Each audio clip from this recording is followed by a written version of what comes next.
Assalomu alaykum, qadrli ilm ixlosmandlari. Ustoz Rahimbek Abdurahmonovni taklif etganmiz. Albatta Samarqandda Mahmud Hoji Behbudiy. Aslida jadidchilarimiz ularning hammasi shariat ilmini bilimdonlari bo'lishgan.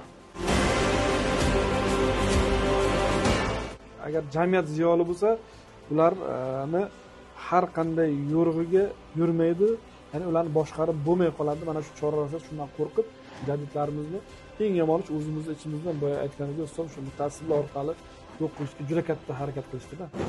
Mahmud Hoji Behbudiy bu kishi muftiy bo'lgan.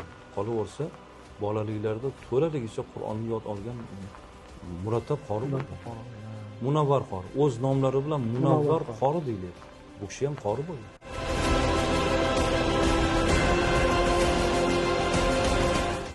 Hamma shaharlarda gazetalar. Shuhrat gazetasi chiqadi, Shuhrat gazetasi, Oyna gazetasi, Isloh gazetasi. Gazetalarda xalqni mana shunaqangi bid'at xurofalarni yozib, o Yevropada qanaqangi bir shov-shuv bo'lib ketdi. Masalan, gazetalarni bolalar ko'tarar, qo'llarni ko'tarib, bitta asosiy bir shov-shuvli xabar butun gazetalarning sotilishiga sabab.